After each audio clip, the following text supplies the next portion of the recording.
ብዙ ያልታዩ ጸጋዎች ያልተፈተሹ ቦታዎች ከቅርብ ጊዜ ወዲህ መገለጥ መጀመራቸው ኢትዮጵያ ምን ያህል ሀብቶች በጉያዋ እንዳሉ ማውጣት ከቻለችም የመለወጥ እድሏ ሰፊ መሆኑን ያሳያሉ። ይሄ ውሃ እንኳን እያለ በዚህ ውሃ ተጠቅመን ማልማት ያልቻልንበት ዳርዳሩን ይሄ ያገኘናትን እርጥበትና ሳር ወጣቱ ወደዚህ አካባቢ ተቀምጦ ላልተገባ ሱስ ወደ ጫት ሙድ ውስጥ የተገባበት ቦታ እና በቃ ያልባሌ ስፍራ ሊሆን ነበርና ይሄም ሄደውን ከዚህ ይዛ የሚታይ ግሪን የሚባል ነገር የለም። ይህን ሁሉ ሀብት በተፈጥሮ የተቸረች ሀገር ለምን መጠቀም ተሳናት? ድህነት መገለጫዋ ለምንስ ሆነ? በሁሉም ዘንድ ጥያቄ ሆኖ ሲያጭር የቆየ ነው። ኢትዮጵያ በተፈጥሮ ሀብት የታደለች ሀገር ናት። ቢሰራባቸው በዓለም እያየን ከምንደነቅባቸው ስፍራዎች በእጅጉኑ የላቁ ውበት ያላቸው ከባቢዎች በሁሉም የኢትዮጵያ ጫፍ አለ። ዋናው ችግር የነበረው ሀሳብ ነው። አይዲያ አልነበረም። ብዙ ሀሳብ በትውስት ስለምናመጣው ሀገርኛ ስላልነበረ የሀገርን ሀብት የሀገርን አቅም ታሳቢ የሚያደርግ ስላልነበረ የተዋስከው ሀሳብ ባለ ሀብት ተተክሎ ምሰሶ መሆን አይችልም። የተዋስከውን ሀሳብ ከሀገር ሀብት ጋር ማዋሃድና ሀገር በሚሰጠው ምርት ልክ መብቀል ሲችል ነው ፍሬያማ መሆን የሚችለውና አንዱ የታደልነው ነገር ሀሳብ ነው። በእርግጥ የትላንት ቁጭት ዛሬን ለመስራት አነሳስቷል። የሚሰራ ኃይል፣ የሚገነባ ጉልበት ዛሬ ሲፈጠር እነዚህ ተፈጥሮ ስጦታዎች ከተደበቁበት ወጥተው የሀገር ኢኮኖሚን ለመደገፍ ኢትዮጵያንም በዓለም መድረክ ከፍ ለማድረግ እድል ፈጥረዋል። እኛ እንደ ኢትዮጵያ የተፈጥሮ ሀብትም ነበረን። የተፈጥሮ ሀብት ብቻ ሳይሆን የነበሩንን የልማት አቅሞች ራሱ አልተጠቀምንበትም። ስለዚህ ይሄንን አውጥተን ራሱ ወደ እንትን ማምጣት ካፒታል ነው። እስቲ እያንዳንዱ የሰራናቸው የልማት ተቋሞች የነገ ካፒታላችን ማነሻችን ነው ማለት ነው። ስለዚህ ይሄ ኢኮኖሚ ጠቀሜታ አለው። ሁለተኛ እዛ አካባቢ የሚፈጠሩ የስራ እድል ሰፊ ነው።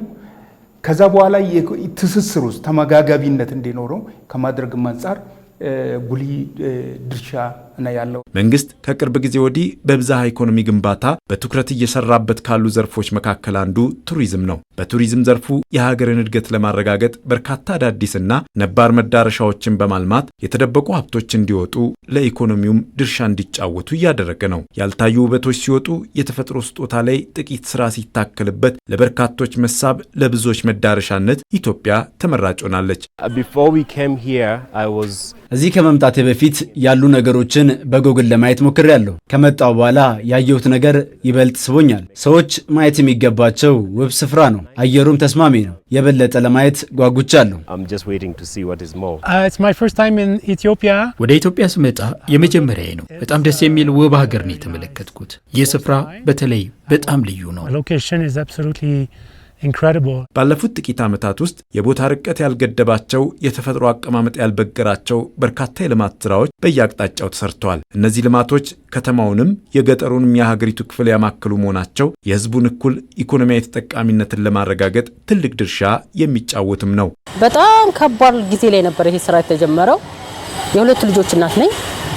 ቢያንስ ልጄን ትቼ አረብ ሀገር ለመሄድ አስቤ ነበረ። ይሄ እድል ሲመጣ 2 ዓመት አሁን 5 ዓመት ሞልቷታል። ቢያንስ ልጄን ይዤ ማሳደግ ችያለሁ። ገበታ ለትውልድ እየተሰራ ሲመጣ የኛ አካባቢ ሰው ታውቃለህ 8 ሰዓት ነው የቀን ስራ የምንሰራው። ከ8 ሰዓት ወደ 24 ሰዓት ተቀየረ ስራው። የስርዓት ቁጥር በከፍተኛ ሁኔታ ይሄ ቦታ ያዘ።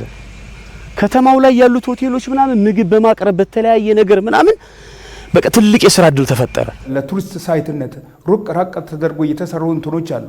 ስለዚህ አንድ እንግዳ በሚመጣበት ጊዜ አንድ ቦታ ላይ ለመጣበት ጉዳይ ብቻ ደርሶ ላይ ሄድ ይችላል። ቦታውን ላይ ማዳረሻ ቦታ ላይ ሄዶ ያንን መመልከት ይፈልጋል። ስለዚህ ይሄንን በሚመለከትበት ጊዜ እዛ አካባቢ ሊኖር የሚችለው እያንዳንዱ ለኢኮኖሚ አስተዋጽኦ ሊያደርግ የሚችል ነገር ጣል እያደረገ ነው የሚሄደው ማለት ነው። ይሄ ዘርፈ ብዙ ነው። ኢትዮጵያን የማልማት የተደበቁ ውበቶቿን የማውጣት ስራ ገና አላበቃም። በየጊዜው አዳዲስ ውብ የቱሪስት መዳረሻዎች እየወጡ የሀገርን ሀብትና አቅም እያሳዩ ይገኛሉ። እነዚህ ልማቶች ቀጣይነት ሲኖራቸው፣ የሚሰሩ እጆች ሲጠነክሩ፣ የሚያዩ አይኖች ማየታቸውን ቀጥለው የተደበቁ ጸጋዎችን ሲያወጡ የበለጸገች ሀገር ለትውልድ ማሻ ማሻገር የዚህ ትውልድ ታሪክ ሆኖ ይጻፍለታል። እንዲሁ በዋዛ የሚሰራ ሀገር የለም። መጨከን አለብን። ጨክነን ልጆቻችን ድህነት እንዳይወርሱ፣ መቆሸሽን እንዳይወርሱ፣ ኋላ ቀርነትን እንዳይወርሱ፣ ተፈጥሮን ማየትና ማልማት እንዲችሉ ትንሽ ኮስተር ያለ ስራ ያስፈልጋል። ይህን ስራ ሳንኩራራ መልቲፕላይ ማድረግ ከቻል ኢትዮጵያ ውስጥ አስደናቂ ነገር መፍጠር እንደሚቻል አዲስ አበባ የተሰራው ስራ ያመላክታል። አሁን ጅማ ያለው፣ ጎንደር ያለው፣ ባህር ዳር ያለው፣ አርባ ምንጭ ኤቭሪዌር ብትሄድ በጣም ከፍተኛ ጥራት ያላቸው መልካም ስራዎች አሉ።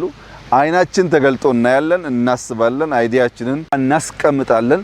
ያን ደግሞ ለብዙዎች ለማሳየት እንተጋለን። ያየነውን ለማሳየት እንተጋለን። በዚያ ውስጥ ውጤት እንደምታዩት እየመጣ ነው።